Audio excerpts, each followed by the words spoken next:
Good morning. This is the Eager Beaver Show. You are listening to a True North Eager Beaver Media Incorporated podcast.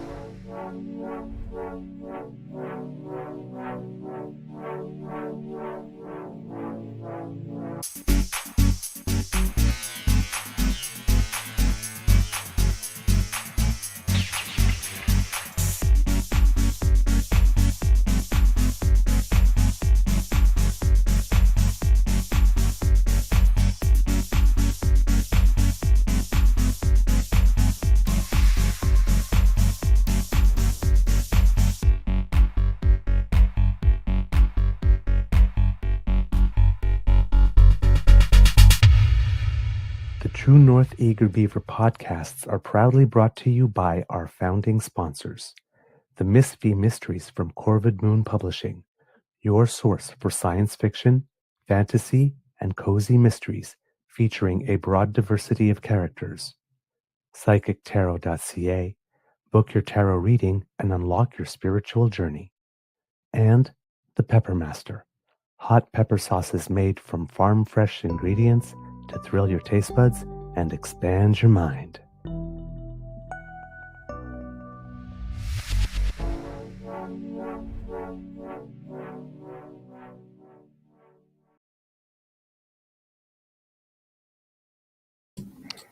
Well, good morning and hello, kids, and welcome to Season 5 and episode number 720 of the Daily Beaver Morning Show. Always 100% Canadian. Today, recording day is Friday, August 22nd, 2025.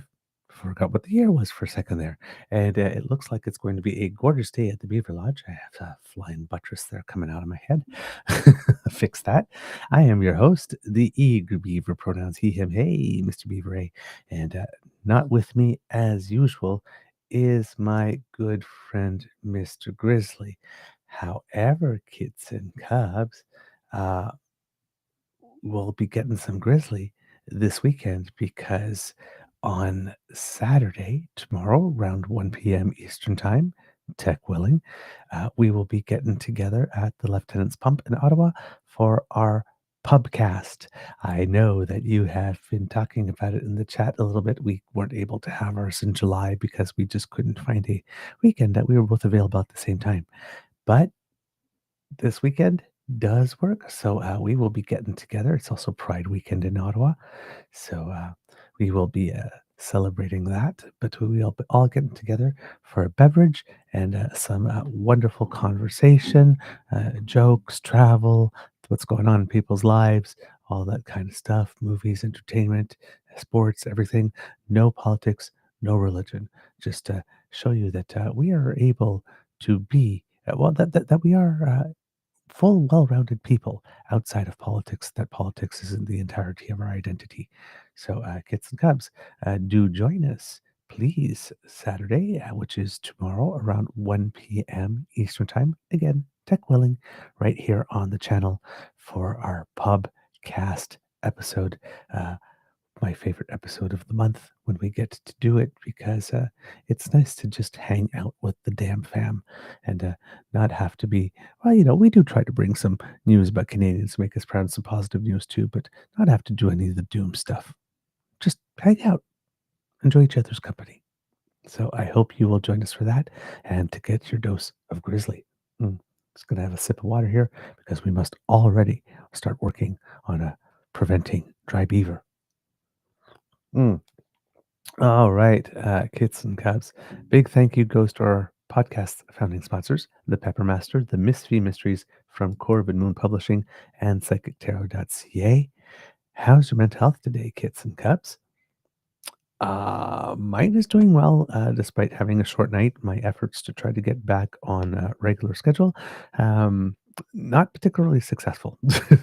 I have to say, wanted to go to bed early, tried to go to bed early, and it was not happening. I was kind of jazzed up and mind going a mile a minute. so it didn't happen until later. So you have a particularly tired beaver in front of you this morning.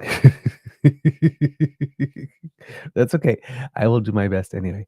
I had a really nice evening last night in that here at the Beaver Lodge in the city that we're located at City Hall, there's a square in the back where there are often events and sometimes a farmer's market and stuff like that. And over the summer, they have movies in the square. So yesterday was such a movie night, and the movie was Inside Out 2, which I had not seen when it came to the theaters, but I loved the first one. One of the best movies I've probably ever seen. Sometimes we undersell animated movies as just being for kids, but the message and the way it was all put together was just brilliant. Inside Out uh, deals pretty much with mental health. Those movies, but with from fun perspectives, of course, as if you haven't seen them, as if there's a console inside your brain with a whole bunch of players, each one of your emotions taking turns at it as needed, and often being commented about like it's a sports game going on out there. But I hadn't had a chance to see the second one, and I didn't know anything about what it was about at all, and, but I had always wanted to see it, so it was playing, and I went down and I watched it, and it was fantastic, as good as the first, as far as I'm concerned. Well written, the voice acting is fantastic, so if you haven't seen it yet, treat yourself to it, even if you're a grown-up, you'll get a lot out of it, and, just like I got a lot out of the first one. This it's a very good, explaining emotions and feelings and how they all jumble up and how they all go together, especially when you get to the concept of like you know mixed feelings and then how all of them come together in the second movie to form your sense of self and how that sense of self uh, can sometimes be put at risk and in ways that are not productive, right?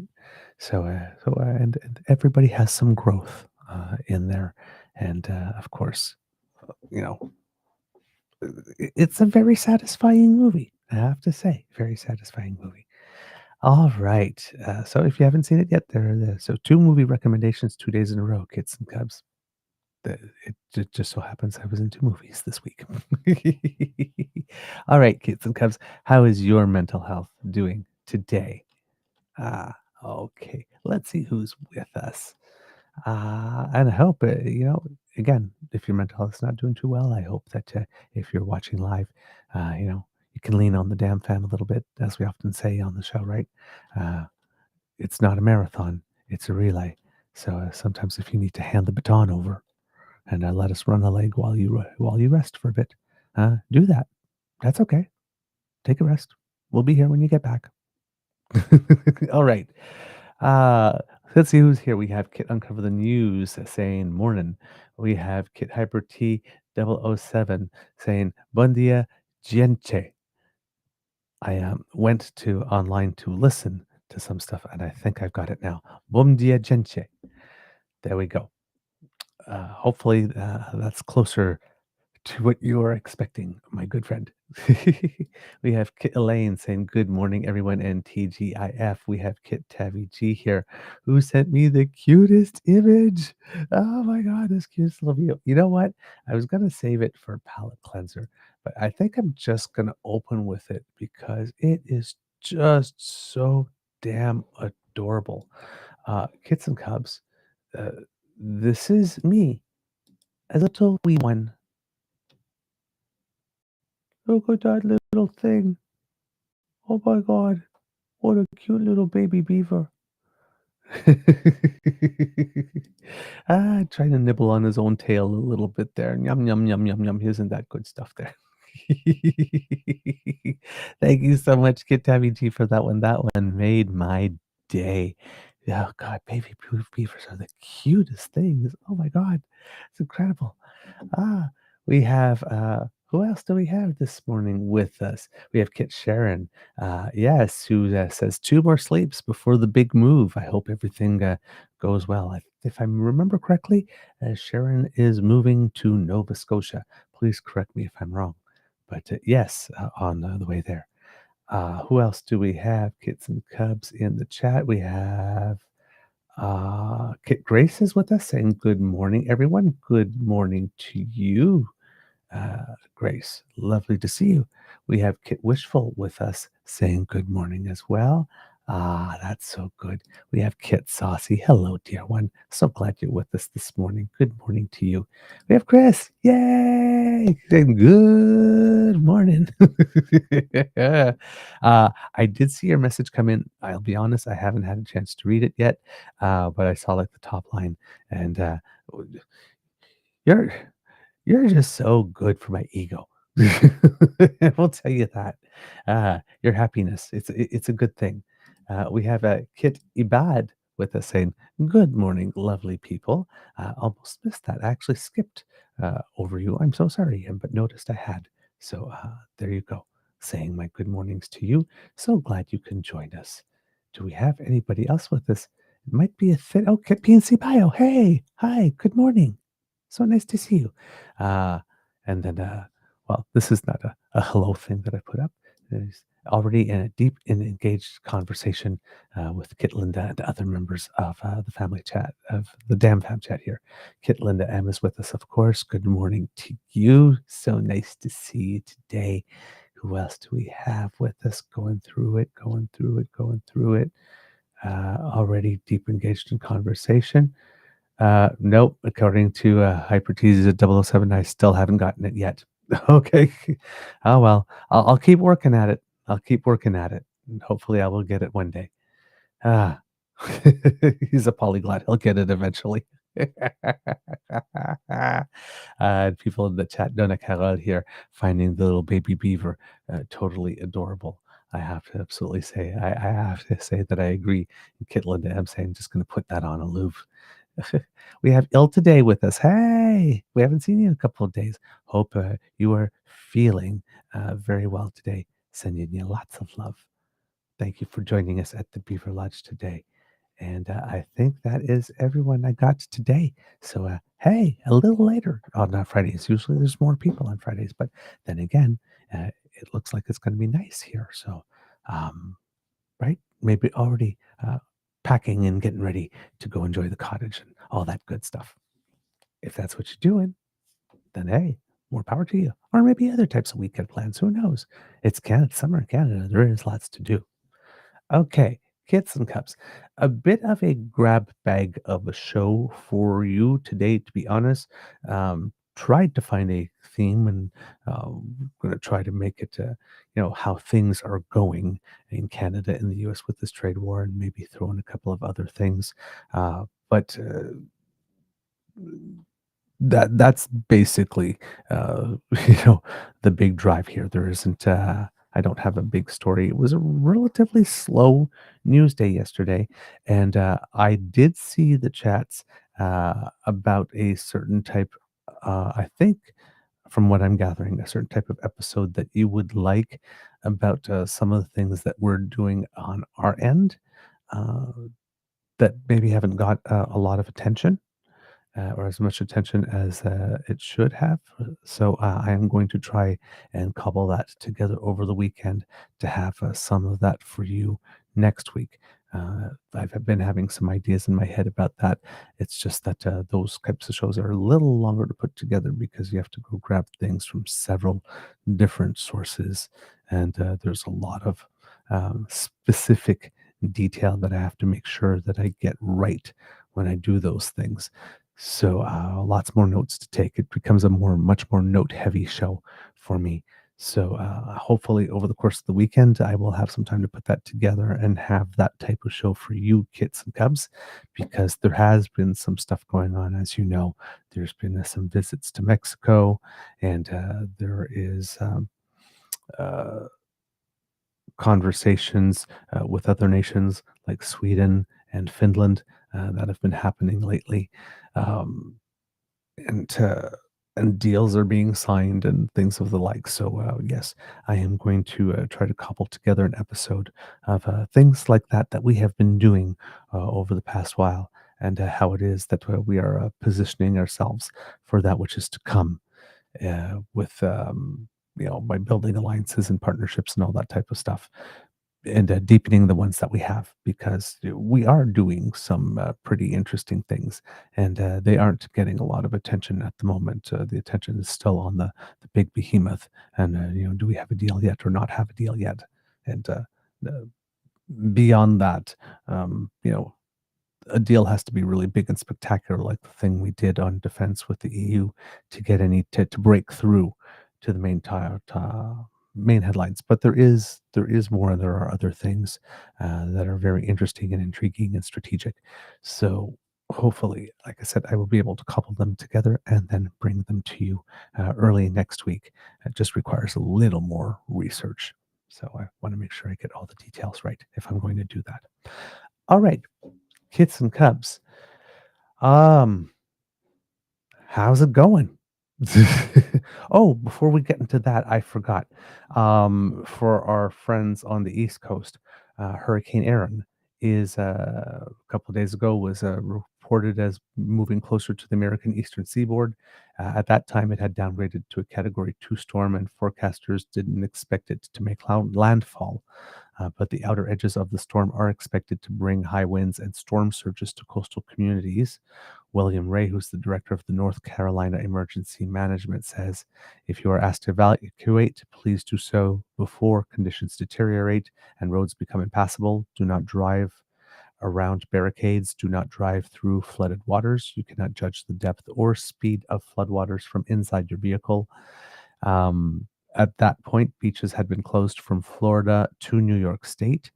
At that time, Aaron was carrying sustained winds of 177 kilometers an hour. And that was as of 11 p.m. Wednesday night. Uh, Hurricane Aaron is expected to lash Canada's Atlantic provinces with high winds and rains starting today. Yay for the rain, because I'm sure it could be definitely used considering the wildfire action. But the wind, that's a little that's a little scarier. According to the New York Times, as of 2 hours ago, it says that Hurricane Aaron has weakened to a Category 1 as it moves away from the East Coast. So that might be a little bit better news with regard to any potential damage. And hopefully the rains will still come to help. But according to the New York Times here, said that in the States, water rescue teams and 200 National Guard troops have been positioned along the coast hours before the outer bands of Hurricane Aaron are forecast to bring dangerous swells and potential heavy rain to the state before it turns towards the open sea. So yeah, that's about the only thing I see here with regard to that. Let's see if I can find something for you as it pertains to Canada. And there we go. So the latest stat I have is from about 16 hours ago, which is still more recent than what I just delivered to you. And it's from Global News, and says that while Hurricane Aaron is not expected to come close to land in the Maritimes, it is still likely to play havoc on both land and sea in Nova Scotia. Global News meteorologist Ross Hull said that the hurricane's effects will be felt in the area today. Quote, even though Aaron is moving well to the south of the area, it is such a large storm that some impacts will be felt mainly from large ocean swells, rough surf, as well as rip currents from the Atlantic coast of Nova Scotia. There is the potential for waves to reach 4 to 5 meters, especially over southwestern parts of Nova Scotia. He said that winds are also expected to be stronger along the coastline. Some gusty winds up to 70 kilometers an hour could also reach the coastline in the southwestern coast of Nova Scotia on Friday. Fire crews are racing against the clock to prepare for the hurricane's effects as they continue battling large wildfire raging in Annapolis Valley. Quote, the winds won't be as strong more Sorry, let's try this. Oh, yeah. The winds won't be as strong more inland where the Long Lake wildfire is in Annapolis County. However, winds will be picking up out of the northeast initially with some gusts of 40 to 50 kilometers an hour. Then, after the storm passes to the south, a change in wind direction, becoming a west northwest wind, but easing in intensity on Saturday. Winds of 50 kilometers an hour will certainly cause the fire to move or spread, Jim Rutherham, director of Fleet and Force Protection, told reporters on Thursday. Quote, we are expecting wind tomorrow. It's like how much rain we're going to get. We're going to have to wait till tomorrow till it comes, he said. For the past couple of days, provincial officials have reported that the fire has remained about 3,200 hectares in size, but they know Hurricane Erin could be an issue. They have a meteorologist and a fire growth modeler on staff who are keeping a tab on the fire and trying to plot its course. Quote, they are assessing the fuels, the weather, the topography, and doing their very best to try to map and model what this fire might do given the weather conditions, Scott Tingley, manager of force protection, said at a press conference on Wednesday. We also have a fire behavior analyst who's supporting the data collection right now at the fire site. You know, there are a lot of variables, but we've definitely got a very strong team that's working on providing the best intelligence to the team that is managing the fire. There are about 74 homes on the north end of the fire in West Dalhousie which have been evacuated since last Saturday. Those fighting the blaze have been working to prevent the fire from getting at the structures. They have also been doubling down on those efforts with Hurricane Erin fast approaching. Quote, they've been using heavy equipment to build a fire break or fire guard out around the perimeter on the north side, Tingley said on Thursday. So that's meant to remove fuel from out in front of the fire, and they've been suppressing that active perimeter. It has been forecast that the wind will shift on Sunday, which would push the fire in a northerly direction. They're focusing on just really trying to make that as cold as they can ahead of these wind shifts in the weekend to mitigate as much as possible any potential spread that could result from the wind shifts, Tingley offered. So there you go, kits and cubs. A little bit of news on that. And like I said, hopefully the amount of rain that the storm will bring will be sufficient to combat the effects of increasing wind on that. Okay, now moving to the more economic stuff because I wanted to make sure I got that important information out first. Uh,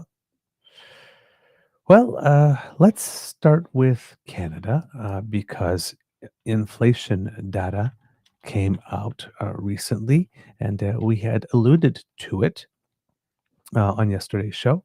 But let's talk about that a little uh, more profoundly and deeply. Let's explore that. So, according to Craig Lord of the Canadian Press, inflation cooled in July, thanks largely to relief at the gas pumps, but Statistics Canada said grocery and shelter costs were accelerating last month. So this is what I was saying when Pierre Poilievre, not giving any credit for the decrease in inflation and then choosing to pick specifically the data on food, and he could have done housing as well, to make his case, which, in all fairness, um, even though it feeds Pierre's penchant to look at everything and find the negative and tell us how we suck, um, food and lodging is something that everybody needs. It's right down at the basics and the base of the pyramid of needs, and therefore, if inflation is going down, but the things you absolutely most need are still going up, especially if you have money concerns or you don't have a lot of money. Um, it's it's the dual tail, right, of inflation. Um, then it hits particularly hard. So while the annual rate of inflation fell to 1.7% in July, the agency said Tuesday, down from 1.9% in June, and just slightly below what economists were forecasting. Uh, Costs rose 3.4% at grocery stores. So food inflation is pretty much double uh, overall inflation. And that's up from 2.8% in June. So that's a pretty big jump, 0.6% in 1 month. Confectionery and coffee products saw big price jumps in July, which StatsCan said were tied to tough growing conditions in countries that produce cocoa and coffee beans. Prices for fresh grapes, meanwhile, were up nearly 30%, driving the overall cost for fresh fruit up 3.9% in July from 2.1% in June. So, of course, it all depends what it is that you are buying, uh, right? Not every product is affected the same way, depending on what's going on in the world. The agency also says prices for gasoline were down 16.1% year over year, thanks largely to the removal of the consumer carbon price. So that's still working its way through. It'll be there for a full year in the inflation numbers until we get back to the month at which it was removed. And then those numbers will probably go back again because these are year over year numbers comparing data from June and July of last year to this year. So these are numbers specifically for July that I'm talking about, unless I say otherwise here. Gas prices were also down 0.7% on a monthly basis following an increase in production from oil exporting countries and a ceasefire in the conflict between Israel and Iran. Shelter inflation sped up 3% last month from 2.9% in June, marking the first increase in that category since February 2024. Rent price growth picked up in July, particularly in Prince Edward Island, Newfoundland and Labrador, and British Columbia. Lower mortgage costs are still moderating the overall increase in shelter inflation. Prices for natural gas, meanwhile, fell to a lesser degree than in June, thanks mostly to higher costs in Ontario. And the Bank of Canada will be parsing the inflation figures as it prepares for its next interest rate decision on September 17th. And here, when we're talking about the increase in inflation, when we're talking about food specifically, and how I mentioned that certain items are affected more than others, kits and cubs. There's a lovely graph here uh, that I'm trying to make bigger, but for some reason it is not cooperating. So hopefully it will be big enough if I show it to you uh, here. You can see for yourself here, kits and cubs, that when they're talking about confectionery because of the price of chocolate, where the inflation rate is, and you can see here in 2025 it has really spiked up to 11.8%, which is the highest level that there has been for that since 2019. And then if we look at coffee, that's really, really, really high, and that spiked up very quickly. Uh, it was inflation was down was negative 2.8% on coffee. Whoops, that's confectionery. This is a graph that it's hard. There we go. Let's see if we can get that. Nope, it's not working for me. Okay.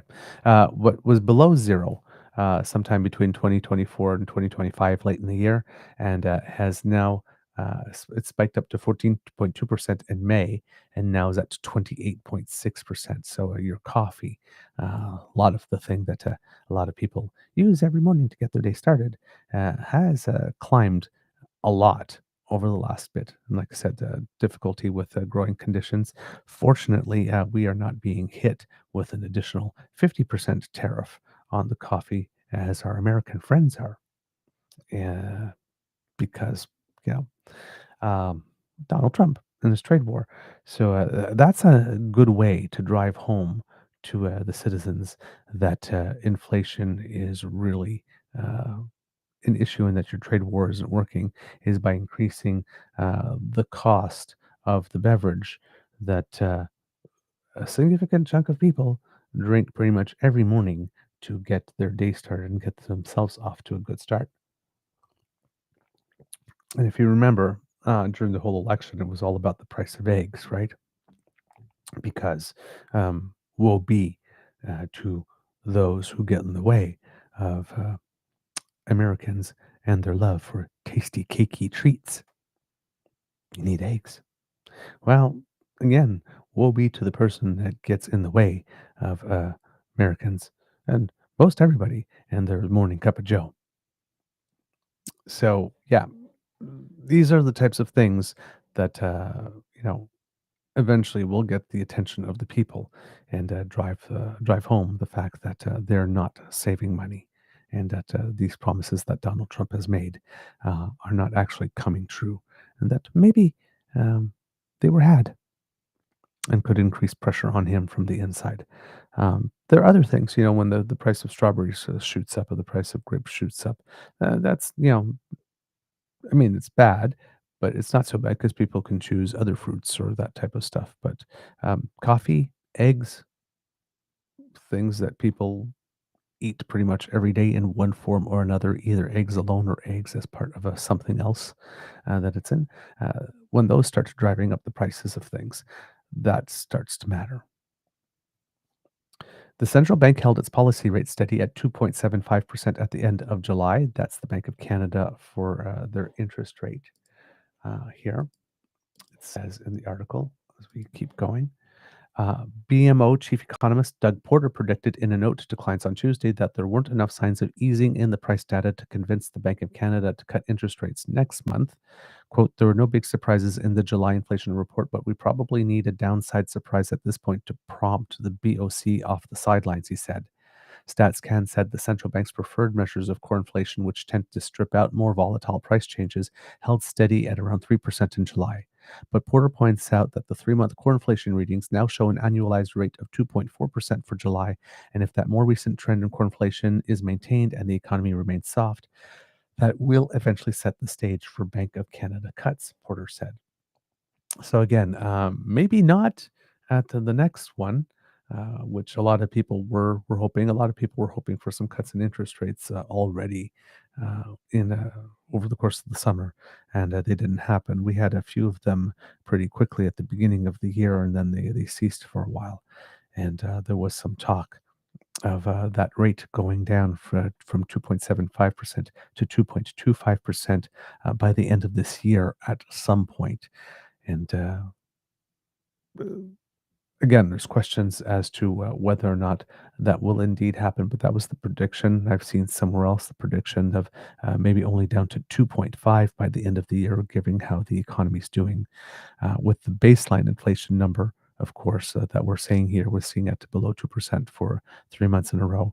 If you're just looking at that, that could give the bank it gives the bank room to cut to stimulate the economy because that number would indicate that inflation could be a little bit higher. But then again, when you look at the inflation on staples, food, and housing, um, that might mitigate that number in the eyes and in the estimation of some of the governors on the board. With regard to that as well, kits and cubs, um, there has been some reports from, I think it appeared in Bloomberg. I'm going to double check that. Yes, it did appear in Bloomberg that some Bank of Canada governors are wondering if the central bank has already cut its rate enough. So, as we're at the beginning of the year, we were looking at cutting interest rates very enthusiastically, and yeah, for sure, we're going to get to 2.25, and we're just going to cut away, and it needs it, and that will happen for sure. Now people expressing some doubt up to 2.5, and other people expressing doubt as to whether or not more cuts are needed at all. This is from August 13th. Newly released documents show some members of the Bank of Canada were wondering last month whether the central bank's benchmark interest rate is already low enough to support the Canadian economy through U.S. tariffs. The Bank of Canada on Wednesday released the summary of deliberations from the meetings leading up to its decision on July 30th to hold the policy rate steady at 2.75%. Those minutes show the central bank's governing council was fixed on how U.S. tariffs and the global trade rewiring were affecting inflation and the wider Canadian economy. The summary of deliberations show that in addition to a rate hold, monetary policymakers considered a quarter point cut at the July meeting. The central bank's decision arrived just a couple of days before U.S. President Donald Trump ratcheted base tariffs on Canada up to 35% while maintaining an exemption for goods compliant with CUSMA. Despite the ongoing uncertainty, monetary policymakers noted that there were some signs of economic resilience heading into the rate decision. The deliberations show some members wondered if the Bank of Canada had already provided, quote, sufficient support to guide the economy through its tariff transition. The central bank cut its policy rate 7 consecutive times from June 2024 to March of this year in a bid to boost the economy as inflation showed signs of coming back under control. Economists say much of the impact for a monetary policy decision tends to take effect a year or more after the move, so many of those rate cuts are just now starting to stimulate the economy. In that vein, the Bank of Canada Governing Council wondered whether cutting rates now only for the economy to recover on its own would only end up fueling inflation down the road. Quote, given the lagged effects of monetary policy, there was a risk that further easing might take effect only as demand was recovering, which could also add to price pressures, the summary read. Some forecasters, including RBC, have no further interest rate cuts in their base case outlooks. Others on the Bank of Canada's Governing Council felt that signs of slack emerging in the economy could warrant additional cuts, particularly if the labor market started showing more weakness. If incoming data showed inflation wasn't straying too far from the central bank's target of 2%, there could be a need for a lower policy rate, those members argued in deliberations. Randall Bartlett, deputy chief economist at Desjardins, said in an interview that the fact that the central bank considered a rate cut at its most recent meeting suggests the governing council is leaning towards further easing. Desjardins expects the central bank will be in a position to lower its policy rate at its next meeting in September, with the possibility for additional cuts later in the year. Bartlett said the apparent division among governing council just points to the lack of clarity among economic data about whether the economy needs a boost or not amid tariffs. Quote, there's just so much uncertainty where we are right now that it is really quite challenging to get a sense of what is the optimal monetary policy or level of interest rates to support the economy, he said. Alongside the rate decision, the Bank of Canada issued 3 scenarios for how the U.S. tariff situation could evolve: one that saw the status quo persist, one that saw de escalation in trade restrictions, and another that showed tariffs ramp up. The Governing Council noted that none of those scenarios showed, quote, a sharp rise in inflation, and recent surveys of consumers and businesses suggested inflation expectations remain well anchored. Quote, if inflation allows the Bank of Canada to turn its attention towards a weakening economy, there is a bit of a bias to provide a little more stimulus, Bartlett said. Many policymakers said in deliberations that the impact of tariffs on consumer prices appeared to be modest so far, but those effects were only just starting to show up in the data. Quote, members judged the risks to inflation to be elevated given evident pressures on underlying inflation and the uncertainty around the impacts that tariffs and trade disruptions could have on Canada's economy over time, the summary read. The Bank of Canada will get a fresh look of inflation figures for July, which just came out, and August ahead of its September 17th interest rate decision. So nothing coming before September 17th, which is 2 days after the House will resume sitting. So we'll bet that we'll see Skippy rising in the House, regardless of the results, saying how it's so terrible, whatever is happening with interest rates. Doug Ford, a couple weeks ago, was outright campaigning vocally, similar to Trump was doing, saying that we need lower interest rates. It's like monetary policy is not your thing, dude. You maybe you should focus on trying to get some houses built. Because uh, he doesn't seem to be doing well with regard to that. According to the data, Nathaniel Orphan, who was a guest on our show a while ago, had a tweet out and said, Ontario housing starts are down 25% in 2025. What the hell is Doug Ford doing? Somehow the entire country is up 4% in spite of our province's failures.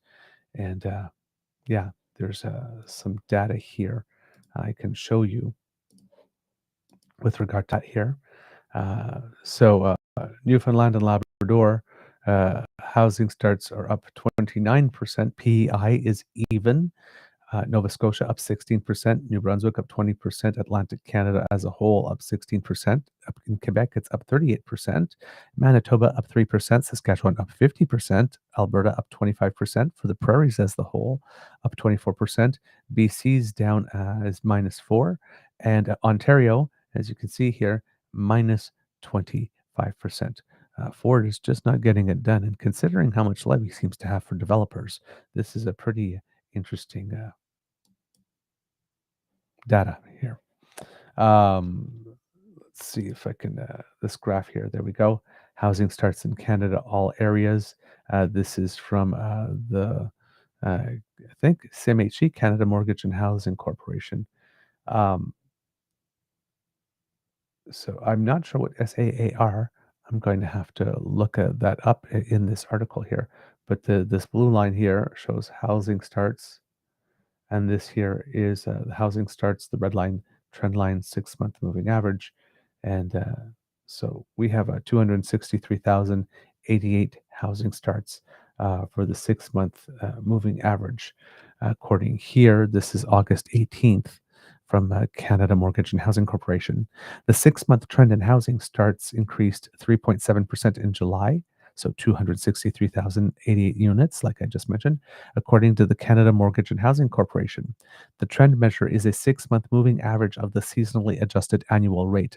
That's the SAAR of total housing starts for all areas in Canada. So the seasonally adjusted rate is 294,085 starts, but the 6-month trend is 263,000. So the 6-month trend is running below the seasonally adjusted rate.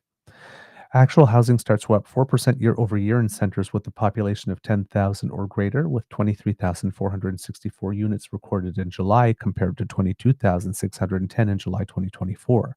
The year-to-date total was 137,875, up 4% from the same period in 2024.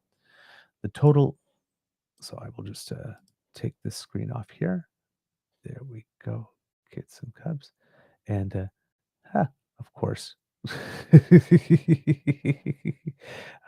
there it is. The total monthly seasonally adjusted annual rate of housing starts for all areas in Canada was up 4% in July compared to June.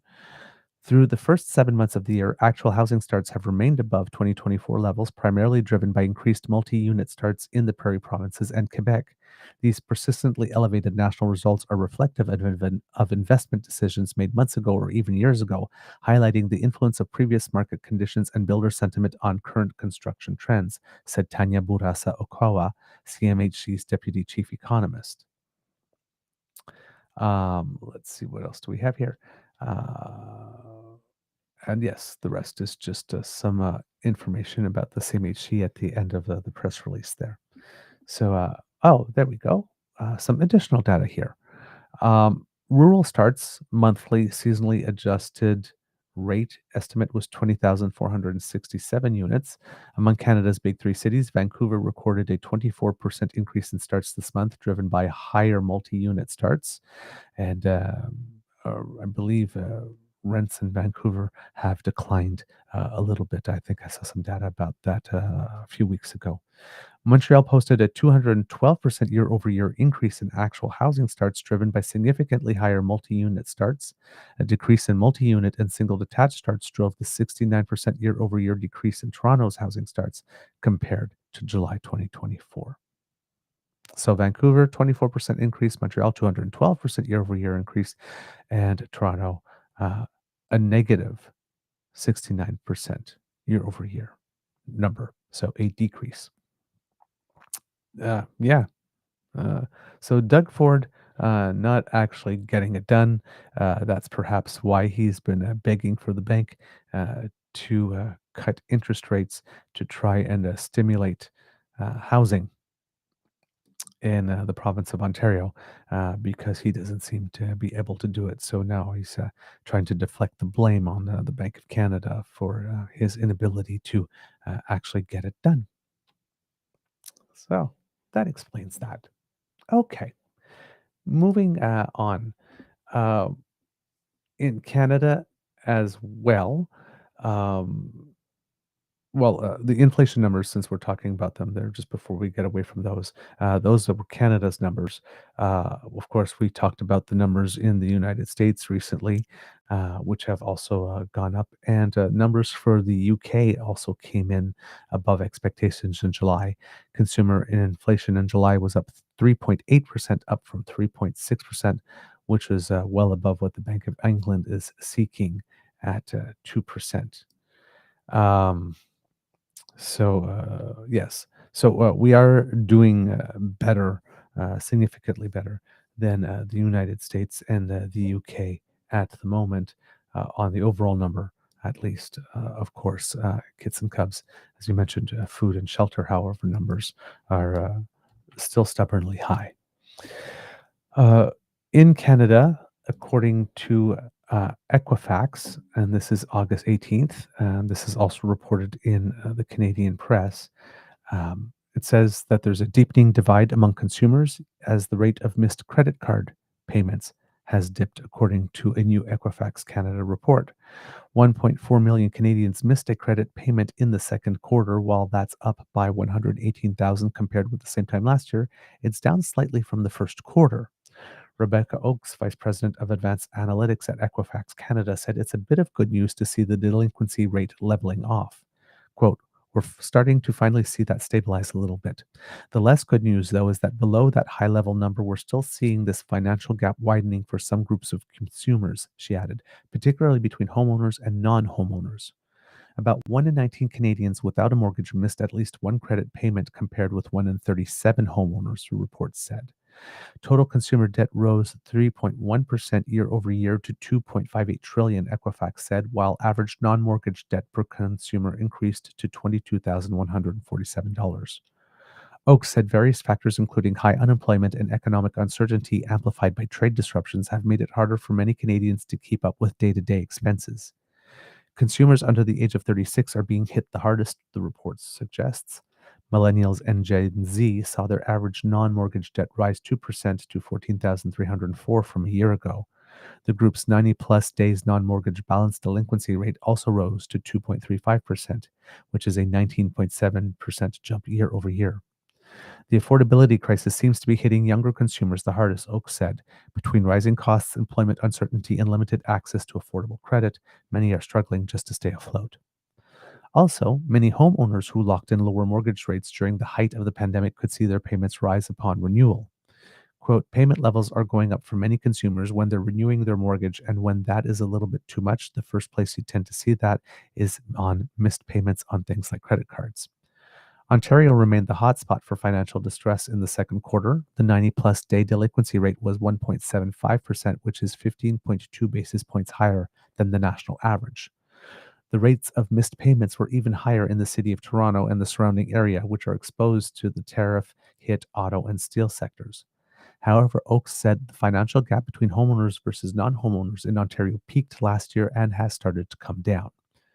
Another credit tracking agency, TransUnion, released its second quarter consumer credit report last week. It said consumer debt reached 2.52 trillion in the second quarter, up 4.4% year over year. Quote, subprime consumers are more likely to feel the impact of higher costs of living and may choose to take on additional debt, such as credit card balances, to help cover the costs of goods and services, Matthew Fabian, Director of Financial Services Research and Consulting at TransUnion Canada, said in a statement. For other risk tiers of borrowers, their card balance growth has been less than the rate of inflation, indicating that these consumers are less reliant on credit cards to maintain purchasing power. So those are that's from reports from the Canadian press, first published on August 18th. So again, right, the price of housing, the price of shelter going up inflation wise, but in certain cities, due to increased building, rates have been going down because you're taking care of the supply side, which makes less demand for the units, which then leads to lower prices. So that's been happening.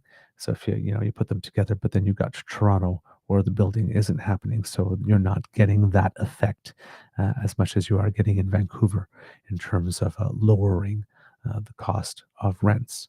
specifically. And as we had mentioned in other data, if we're looking at housing construction in Canada, the amount of construction going on in the rental space, purpose or purpose or purpose built for rental. Um, that is going up significantly in Canada, where it had pretty much dried up for the longest time. So, due to various incentives or whatnot, there is more construction being done in that particular sector of the market at the moment. So, again, these are decisions that we made, as the story says, right? Some while ago under Trudeau, that are starting to materialize and yield the results that had been hoped for at that time. Of course, Mark Carney ran on a promise to significantly increase the amount of construction that will be taking place, of course, using Canadian materials to do that. And of course, with that, I think it's the Build Canada Homes program that he is talking about. And on that front, big progress. Progress is continuing on that front in order to create the agency that will definitely be taking care of that. Some people are wondering if the agency um, might be trying to do too much, if its mandate might be too large, but uh, which is it is a legitimate question to ask, but at the moment, it's a speculative question, right? You have to get the thing built and then see how it works. But about 3 days ago, uh, the Build Canada Homes Market Sounding Guide was released, and so this new federal agency that will be responsible for building affordable homes, providing financing to affordable home builders, and catalyzing a more productive home building industry, is looking to be set up by sometime in September, if my memory serves correctly here. And it's going to bring together key partners from across the housing ecosystem to get homes built by addressing barriers, reducing risk, and helping to navigate the process of building non-market housing. The Market Sounding Guide that was released 3 days ago sets out an initial vision for Build Canada Homes, including its objectives, functions, instruments, investment approach, and implementation. And the intent is to solicit feedback on the proposed approach outlined into here to inform Build Canada's Homes final design. All content, including proposed design elements, is subject to change based on ongoing input and evolving discussions. So, yes, we're out here at the moment. That guide that's been issued is going to serve for consultations in order to be able to get this particular agency off the ground. So things have been progressing on that front, and it's good to see, because it hasn't been getting a lot of attention. Again, as we've been dealing with more headline grabbing issues. But it's nice to know that this specific initiative is making its way through. Also, on the front of trade, when it comes from Canada, Minister of Energy, Natural Resources of Canada, Tim Hodgson, who is someone that Mark Carney wanted to bring in to government, because he's worked very closely with him um, in the past, and seems to trust him a lot. Um, is basically on the record stating that he's hopeful that their first batch of major project announcements will start this fall. So, according to iPolitics here, and this came out just yesterday. So, also from the Canadian press, but published in iPolitics, Natural Resources Minister Tim Hodgson says he's hopeful that the government will start announcing major infrastructure project approvals in the fall. As you know, PP in his press conference that we were talking about yesterday was saying, it's been this time yet no projects have been announced. Well, yes, because we said that there was going to be a project office that was going to be launched in September, and that it was up to the premiers to bring the projects and find the proponents. So, according to the minister, the federal minister here, it seems that there's reason to hope that there will be some major infrastructure projects approved uh, in the fall. Now, you have to understand, kits and cubs, a lot of these projects that are going to be proposed, a lot of them are not necessarily new. Some of these are projects that people have been working on for a long time, and they're near the shovel ready phase. So a lot of them will be approved first in order to have some wins to point to. And then, the more ambitious ones, like the pipelines that Danielle Smith wants, for which there isn't a route and there isn't a proponent and all that, might be to come. So expect that the first batch of projects are going to be announced, and that there probably won't be the announcement of a pipeline. And then Pierre is going to run all around the media saying, see, we failed, we failed, we failed, we're terrible, we suck. Probably not.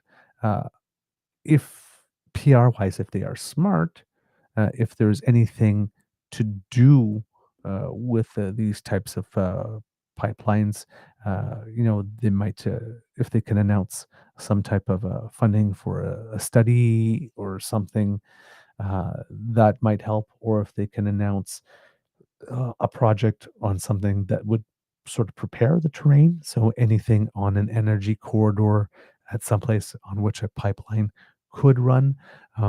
Daniel Smith talked a lot about the Pathways project for carbon capture and storage.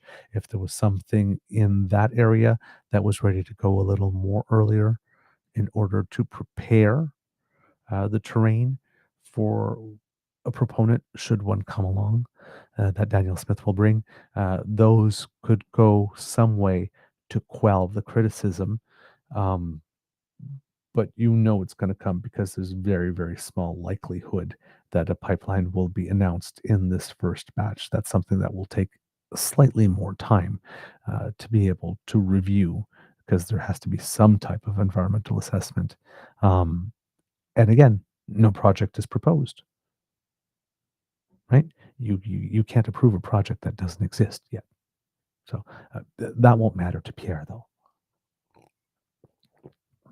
right? It's going to be one of those things like Kyle Seaback was saying, like this. Gee, we could, instead of sending the Air Canada workers back, the Liberal government should work in Parliament with us to pass this type of legislation that guarantees that people will get paid for their work. Okay, yeah, sure, that's great, but we can't start doing that until September 15th. So thank you for the empty criticism and the virtue signaling there, and making it look like you care and you're doing something, but you're not. Right? So this it might be that same type of criticism coming from Pierre. I can't believe there's not a pipeline yet. Well, nobody proposed one. How's that my fault? Right? In an interview with the Canadian Press, Hodgson says the federal government has been busy consulting with stakeholders over the summer and has been quietly getting a new major projects office set up to deal with companies hoping to build large scale projects. Parliament's fall sitting, ooh, a little bit of dry beaver there. Parliament's fall sitting is scheduled to run from September 15th to December 12th, but Hodgson says Prime Minister Mark Carney, quote, doesn't like sitting around, and that the government intends to move quickly. He says the federal government, quote, would prefer sooner rather than later, and insists that, quote, it will be in the fall that announcements will start happening. It's been 7 weeks since the Liberal government rushed Bill C5, the Building Canada Act, through Parliament in June, which lets Ottawa quickly approve major projects it considers to be in the national interest. Carney has said the office that will deal with these large-scale industrial projects should be stood up and fully running by Labor Day, though the government has so far made few details about this new office public. So, um, some optimism being expressed by the minister. Minister also had an announcement uh, earlier this week. Yes, it was about an announcement on innovation in the nuclear center made at Bruce Power over the course of the week. So just going to take a look at that as well for you kits and cubs, because making sure that our energy is well taken care of is something.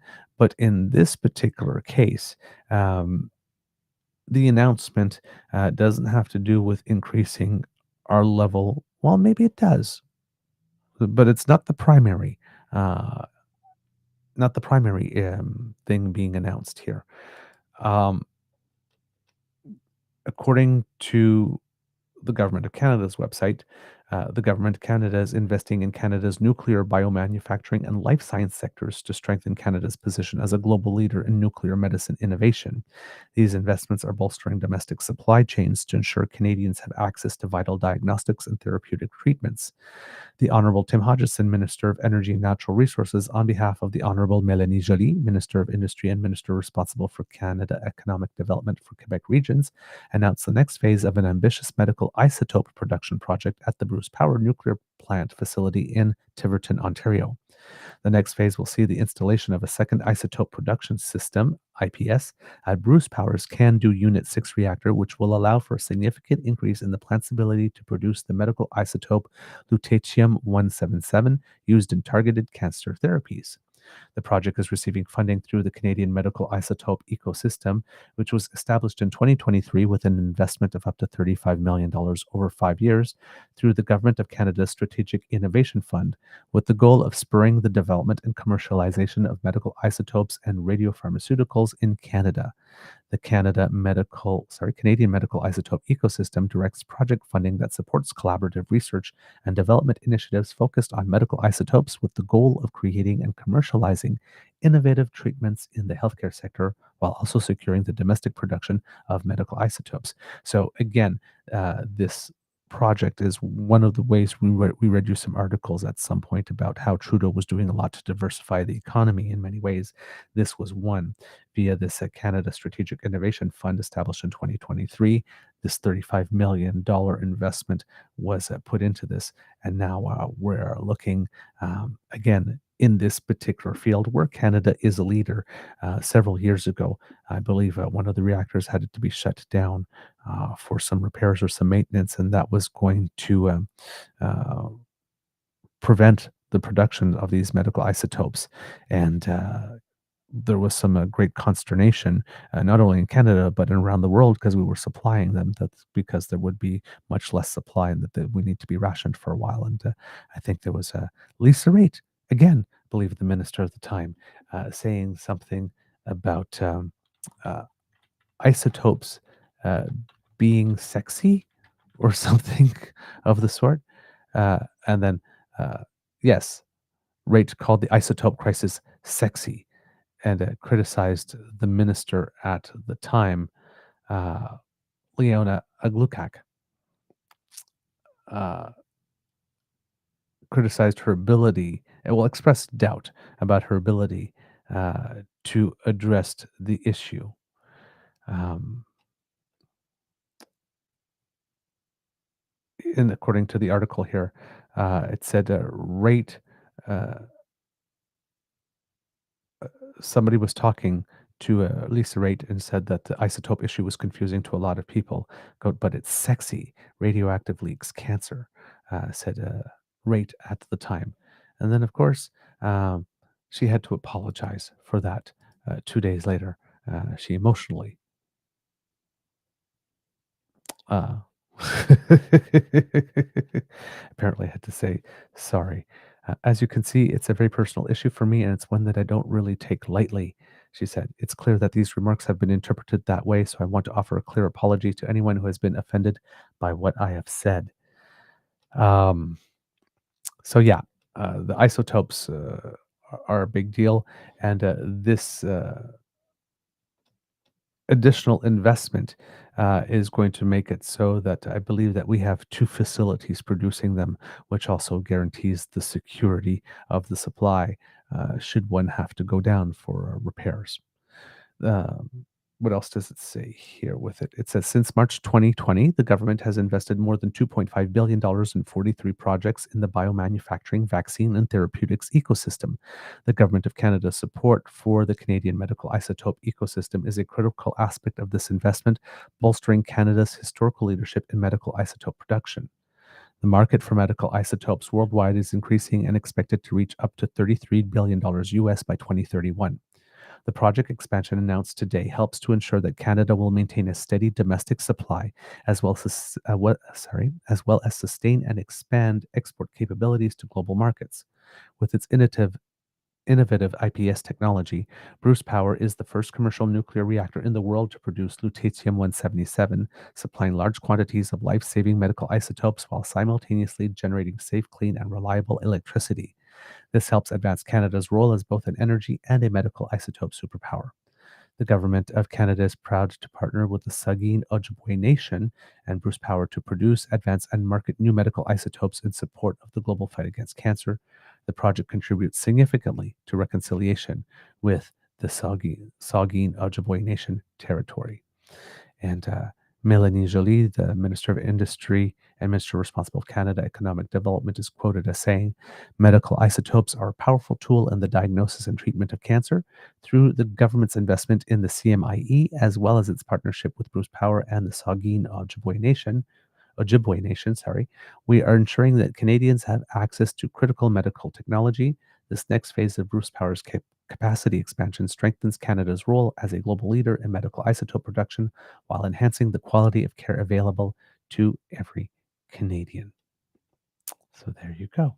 Um, so important news in that, again, doesn't necessarily get front page news, but these are the areas in which we need to change our economy and and diversify is what I meant to say. And in order to orient ourselves towards the economy of the future, the more knowledge-based economy, and do something other than pulling stuff out of the ground and putting it into something that we can ship it somewhere, right?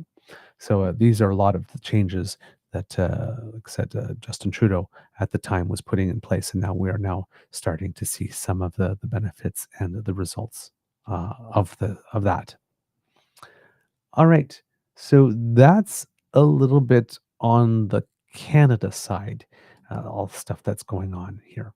Uh, but these issues are also hitting the United States, right?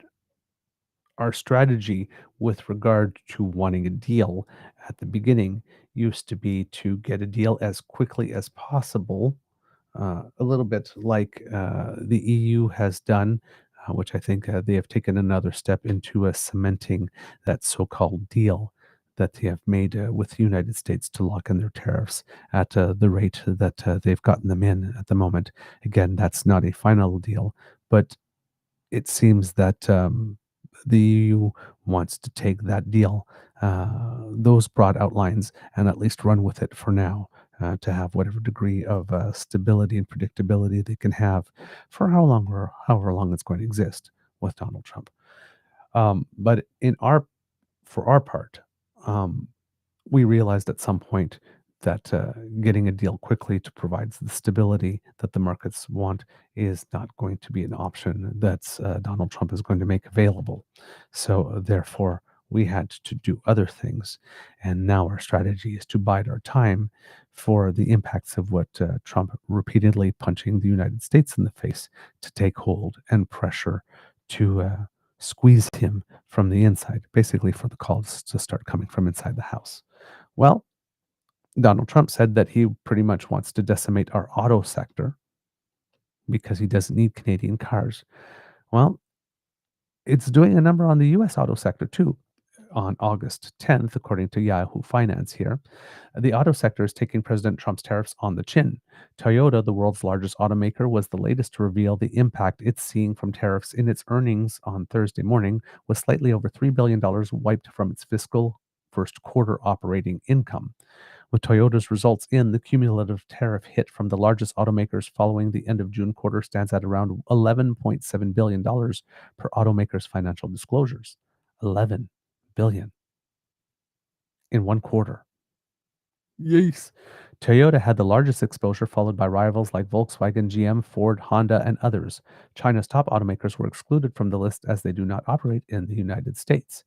And there's a graph here of how tariffs are impacting automakers. And this is financial impacts of the new tariffs cited by major automakers for the quarter ended June 2025.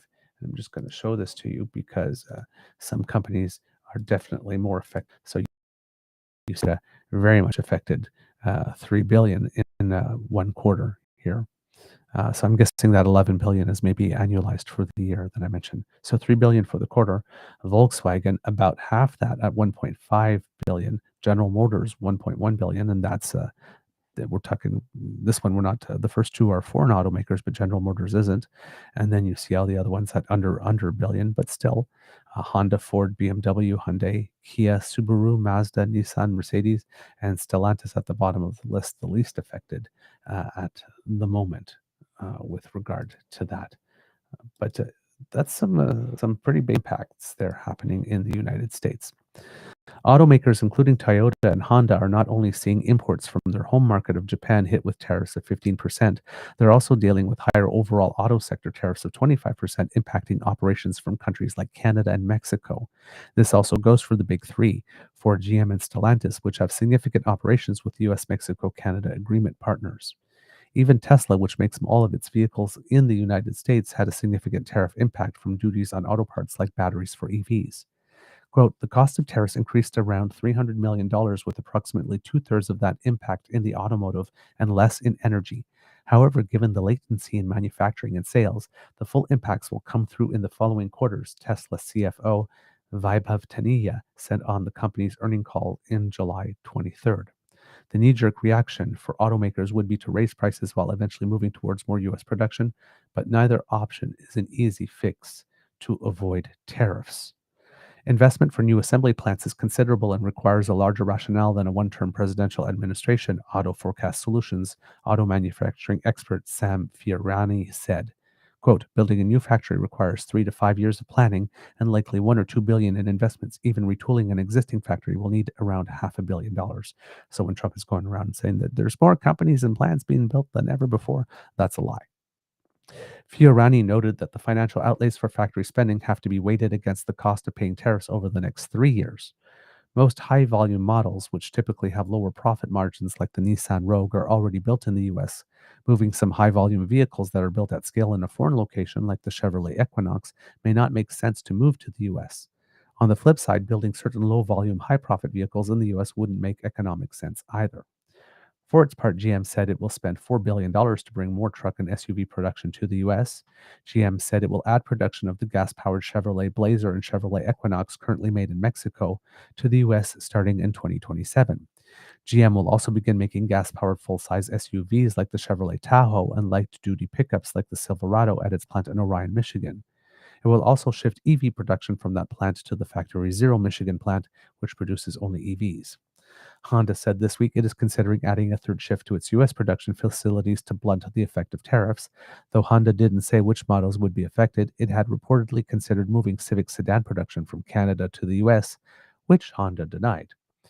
Adding a third shift would enable the automaker to limit tariff exposure and avoid the cost of constructing a new factory or adding tooling for a new production line somewhere else. But Honda isn't out of the woods either. CFRA's Garrett Nelson believes its margins will remain deeply negative due to unabsorbed EV transition costs and structural tariff headwinds, which Nelson wrote could worsen if Trump's tariff policies ramp up again. Even Tesla is looking to onshore some of its parts production. Tesla Vice President of Engineering Lars Moravi said during the Q2 earnings call that Tesla's use of LFP batteries from China was a major source of tariffs, and that the company's first LFP battery factory would be coming online by the end of the year to defray some of those costs. The other alternative to evading the margin-eating costs of tariffs would be to pass those costs to buyers. Quote, in the short term, automakers did carry the costs, and it showed up in the second quarter financial reports, Fiorani said, adding that at some point something has to give with prices rising. While it will vary depending on the profit margin on luxury models versus the need to be price competitive on the lower ends, consumers of all vehicles, imported or not, will find prices going up starting this year, starting this fall, and increasing more next year. So yeah, this is impacting the United States pretty intensely, as well as Canada. Costs are going up also for restaurants in the service industry in the United States pretty extensively as a result of these tariffs because, of course, you're importing a lot of food. And the United States doesn't grow absolutely everything that it eats. So that business sector is being impacted, and for some reason, I do not know why, um, the link will not cooperate with me. There we go.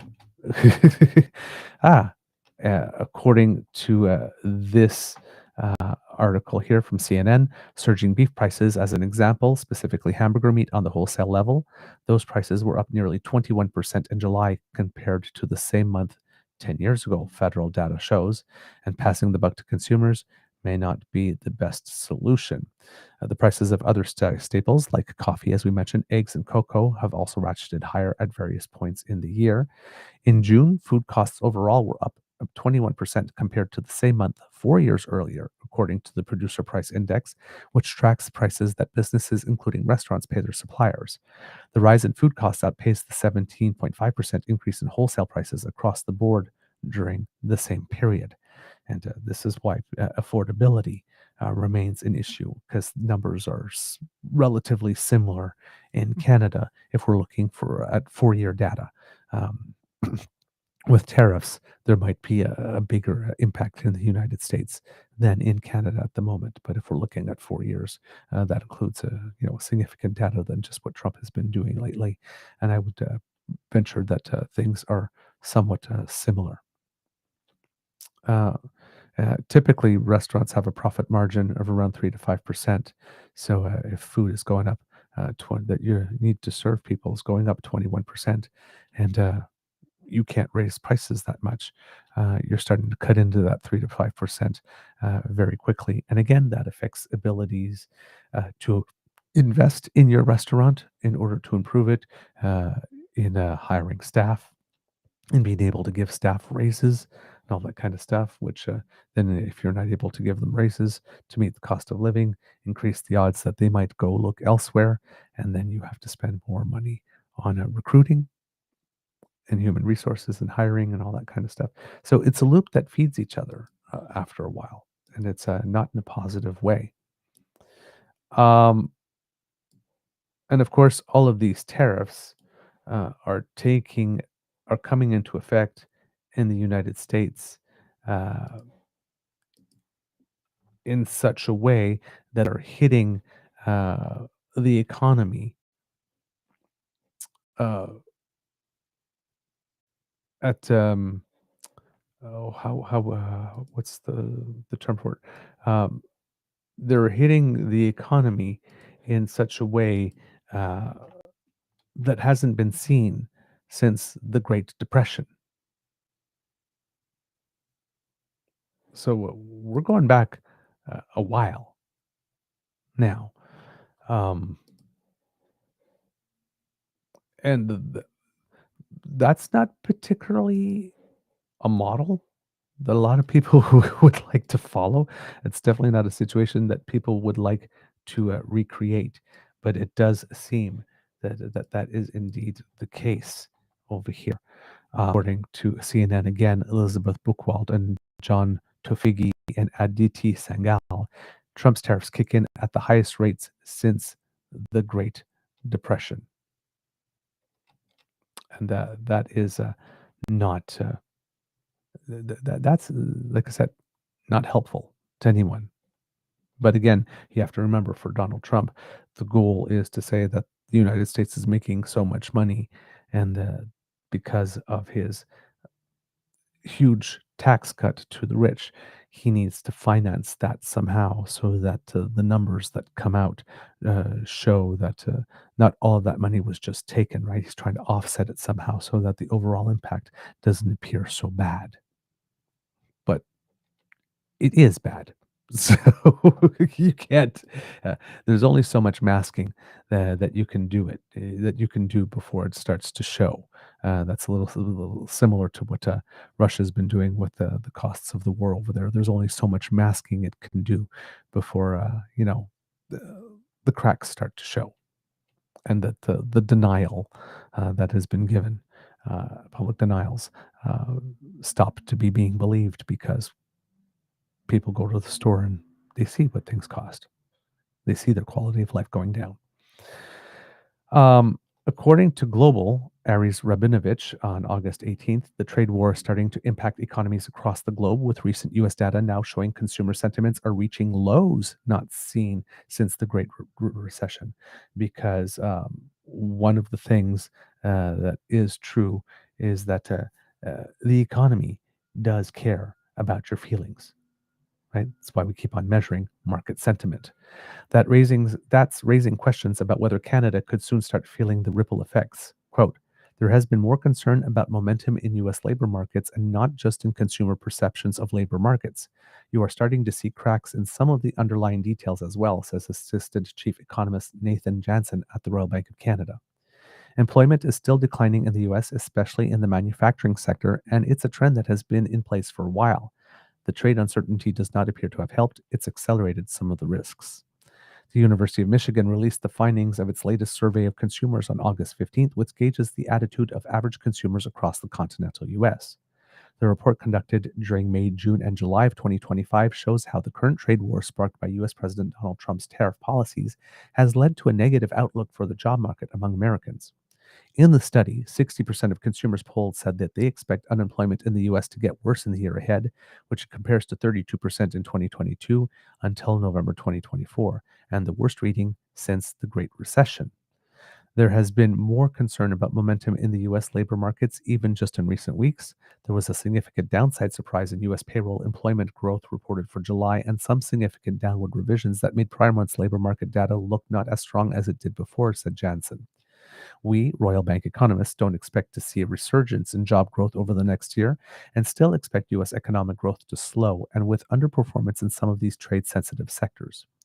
The survey data also shows that U.S. consumers may have been changing their spending habits out of concern for how tariffs would impact the economy, including by causing prices to spike.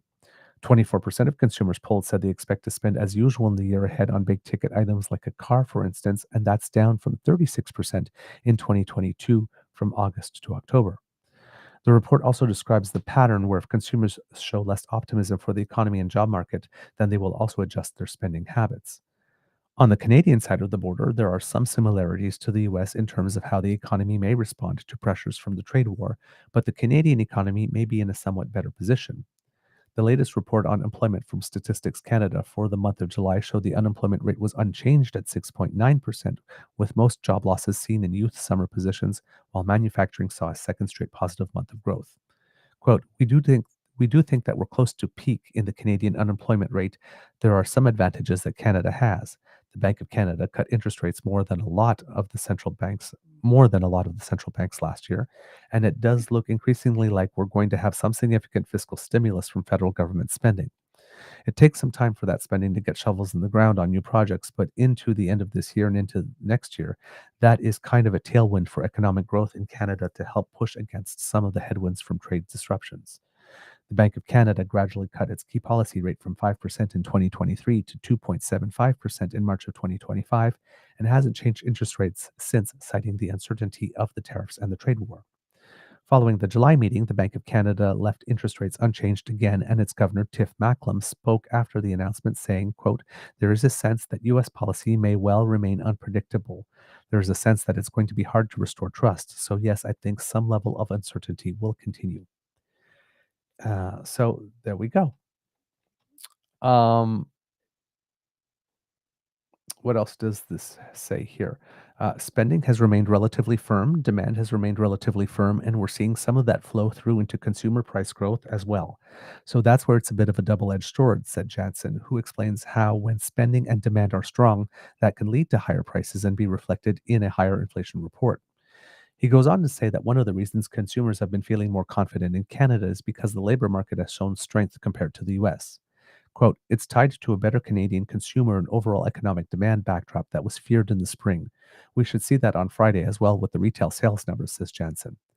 Not a super strong economy, but relative to where it looked like we could have been back in the spring, it's substantially less bad than feared. So there you go. And since we've come back to Canada with this article, let's finish off with stuff having to do with canola, kids and cubs, because as you know, that has been a big issue for us.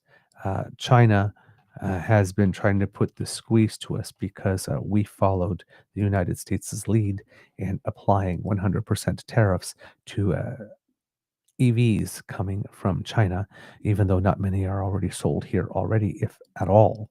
But right, I'm sure China would like to enter our market, and we just made that impossible when we did that.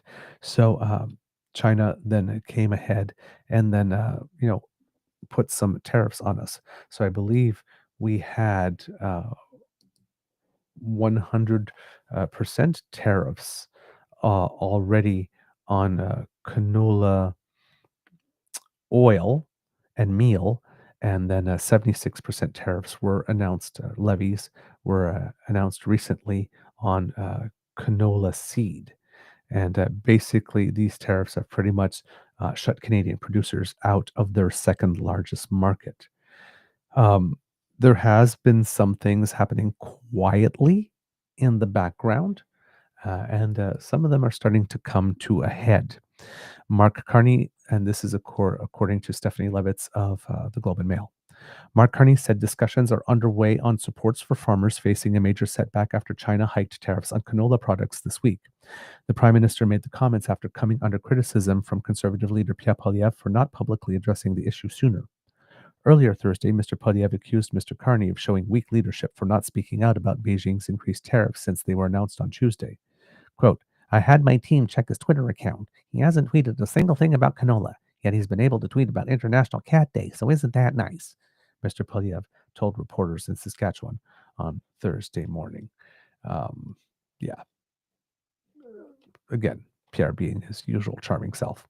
We need a prime minister who will actually stand up for all Canadians, including and especially our prairie producers. On Tuesday, Beijing had announced 75.8% duties on Canadian canola seed, which followed the imposition of 100% tariffs on canola oil and meal in March. The move means all Canadian canola products are officially barred from China, as I just mentioned. Later Thursday, Mr. Carney did post on social media about the dispute, calling the duties unjustified and saying that he's spoken to Saskatchewan Premier Scott Moe about the issue. Quote, Premier Moe and I focused on a series of measures to support hardworking farmers who provide world-class food to Canadians and our trading partners throughout the world, Mr. Carney's post said.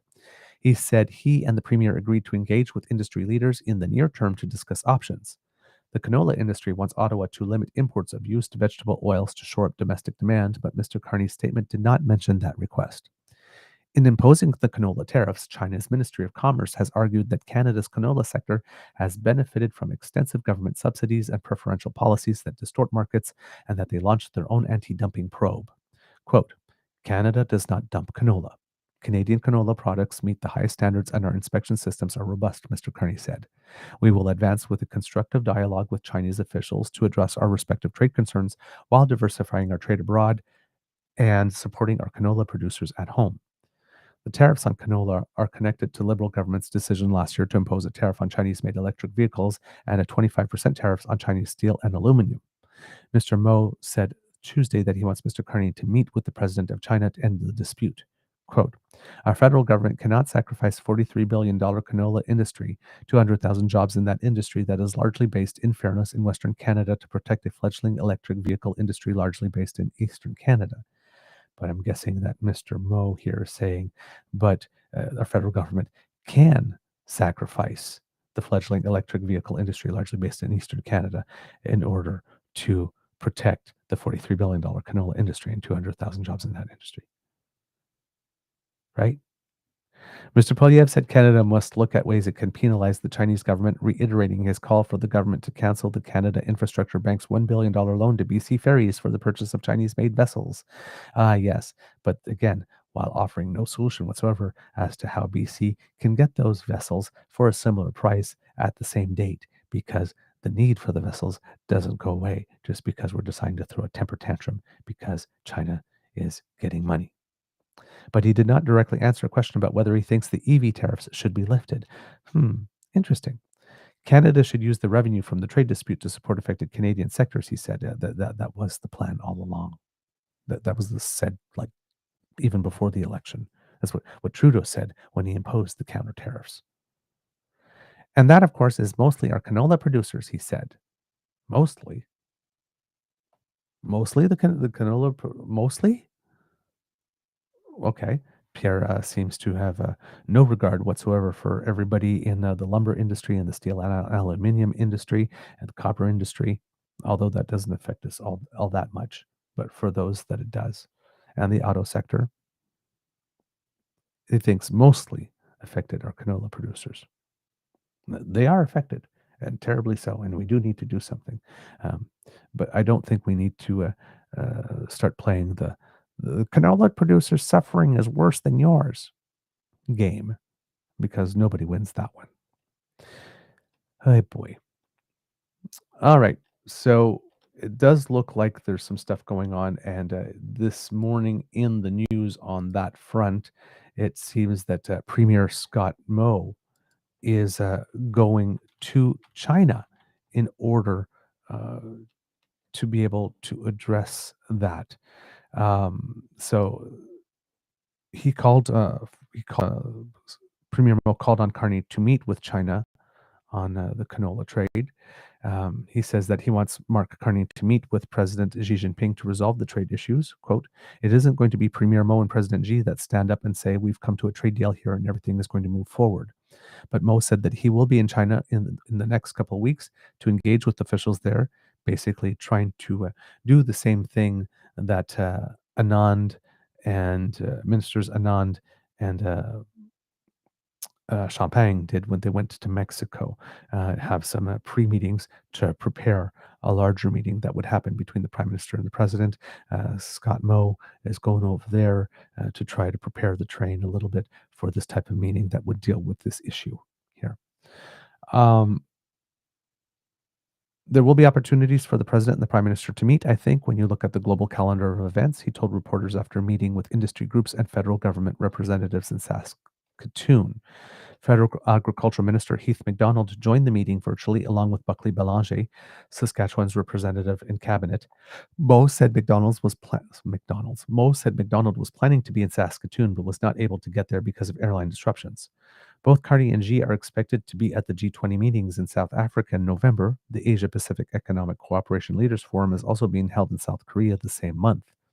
Mo said Thursday's meeting, which included canola producers and exporters, also included discussions about the challenges with Canada's top export market for canola, the US.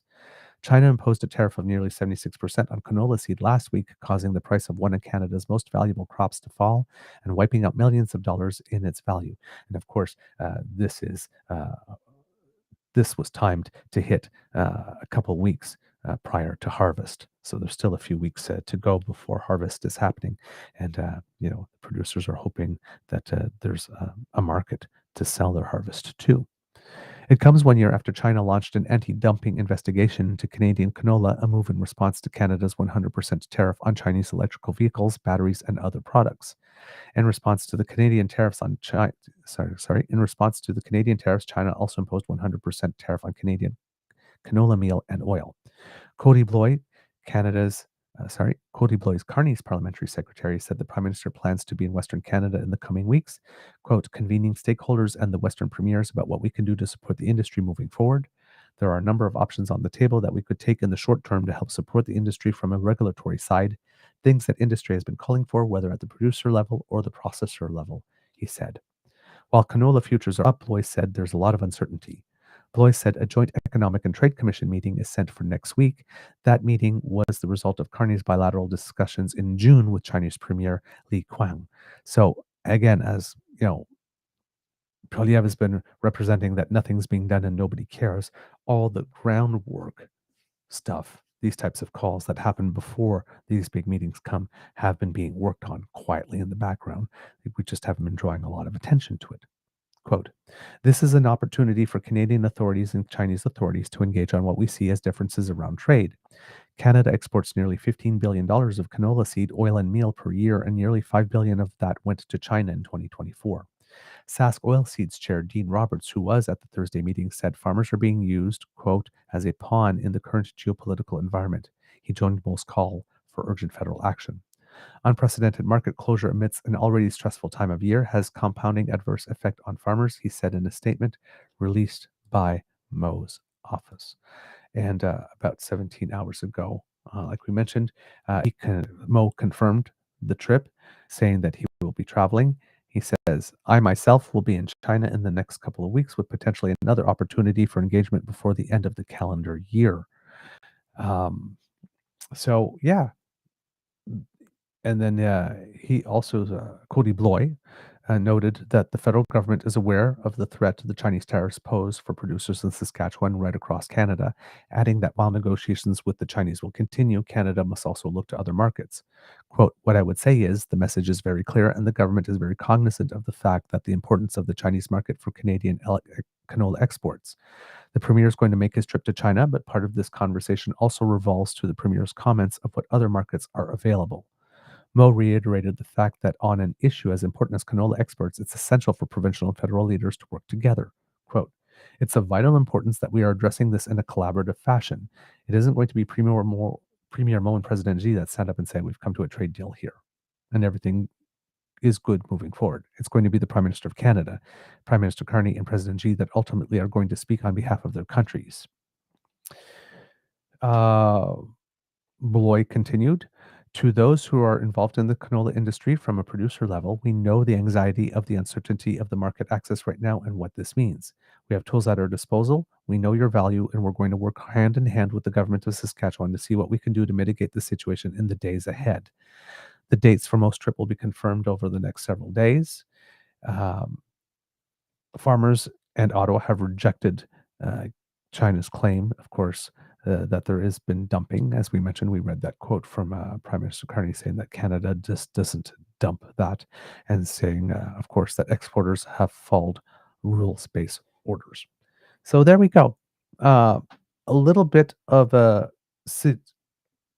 overview of the situation in Canada, how we are doing currently, how things are impacting in the United States, and then, of course, talking a little bit about housing and canola specifically, because these elements are critical to our progress, given that we have this big housing program and given that we are looking to diversify our markets.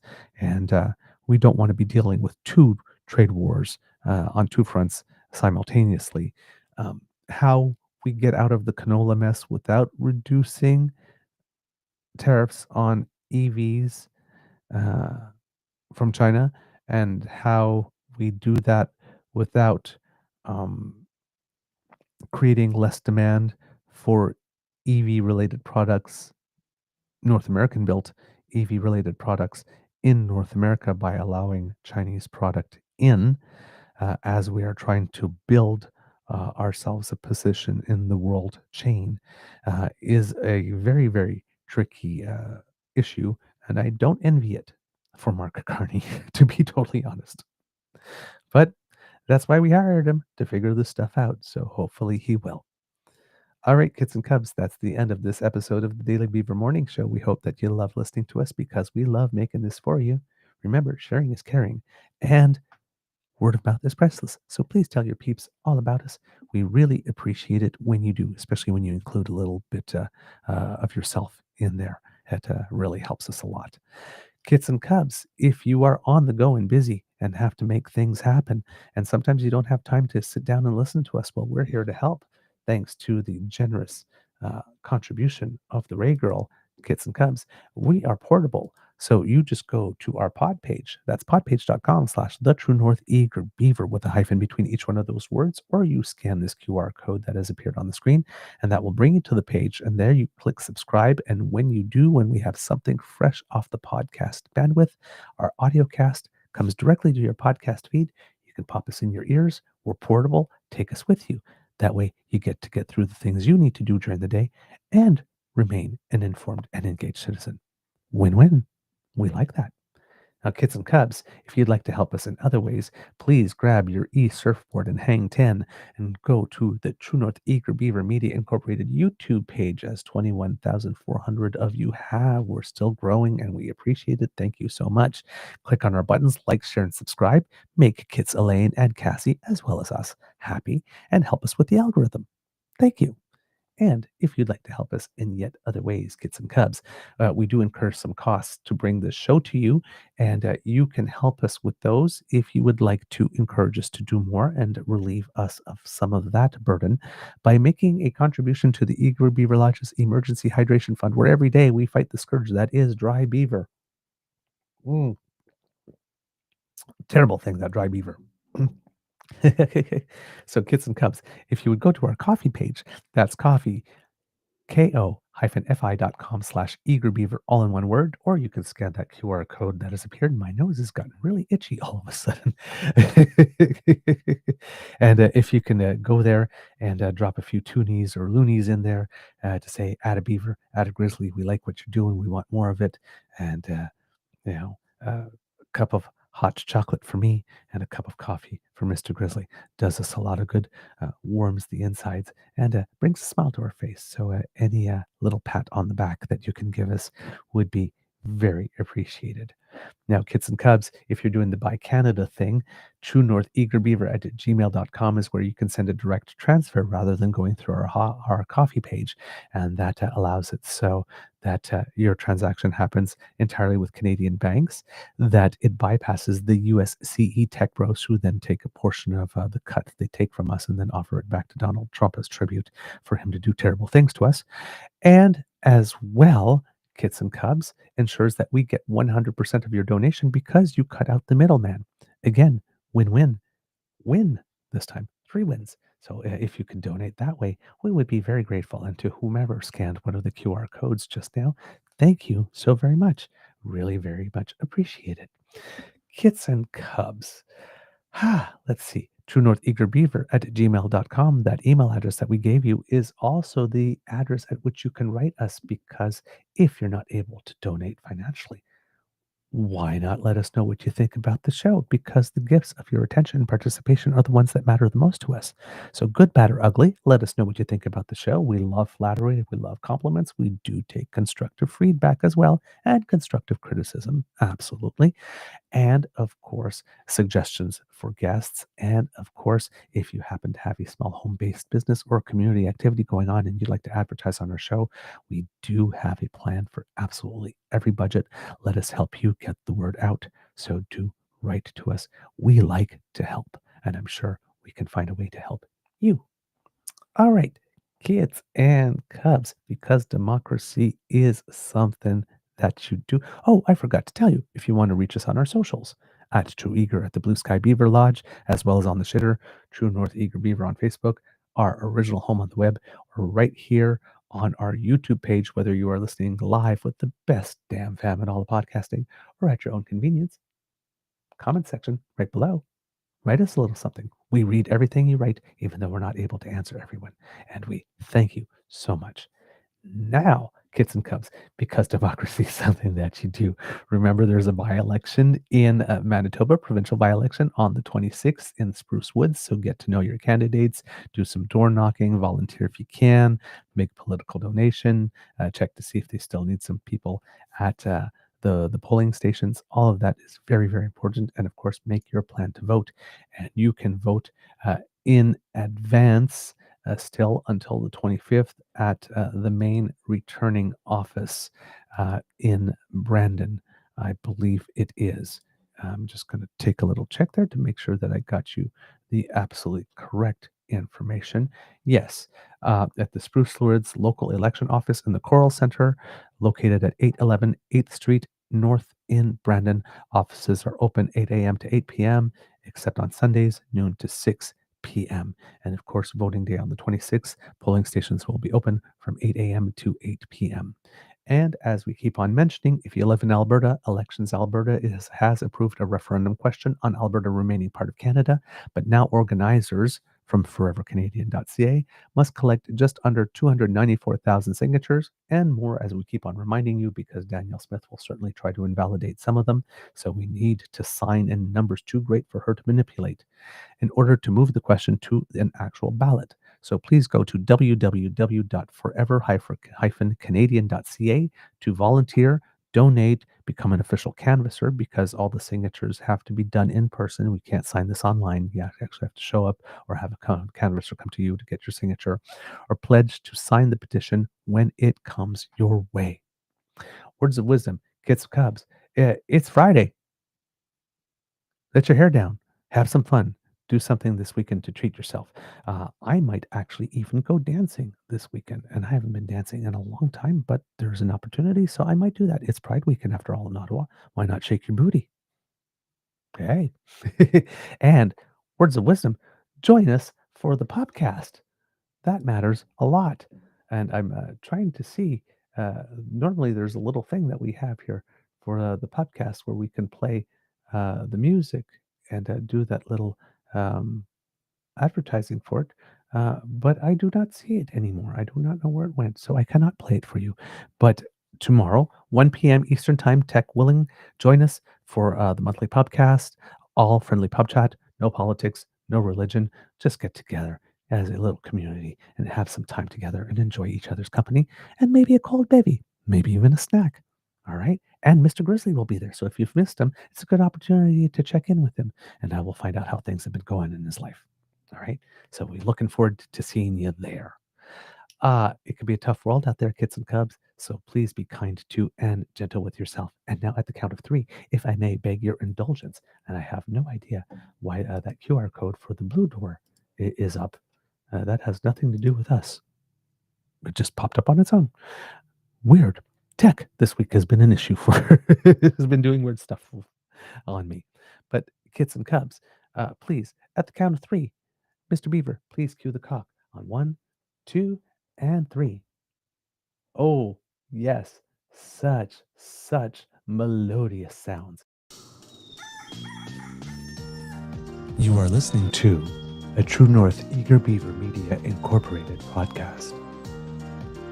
The True North Eager Beaver podcasts are proudly brought to you by our founding sponsors, the Misfit Mysteries from Corvid Moon Publishing, your source for science fiction, fantasy, and cozy mysteries featuring a broad diversity of characters. CanadianTarot.com, their uniquely Canadian online eclectic tarot community, and the Peppermaster, hot pepper sauces made from farm-fresh ingredients to thrill your taste buds and expand your mind. We are grateful to the Crier Media Network for its support, Pete Jarvis for our artwork, and Paul Joseph Something for our opening and closing sequence music.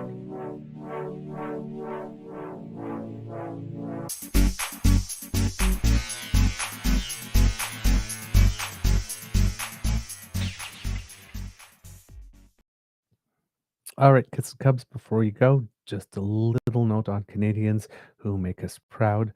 Unfortunately, in the qualifications for the US Open, both Cadence Brace and Carol Zhao lost their second round match, but Rebecca Marino won her second round match, advancing her to the third and final round of qualifications. Again, a match according to the numbers on paper that she should be able to win, and it would be really good for her because she's been working hard this season and not getting the results to show for it. So her being able to make the main draw of the U.S. Open, another Grand Slam, would be a nice way to end the season, given that she has indeed been putting in the work, and it would be nice to see her get some reward for it. So I'm going to be crossing my fingers and cheering for her. And I'll be able to let you know tomorrow on the podcast how she did. Until then, amour et bisous, and wish me a bon voyage to the nation's capital, where I will be there to be able to deliver the podcast to you tomorrow with my good friend, Mr. Grizzly. Until then, kids and cubs. Mwah.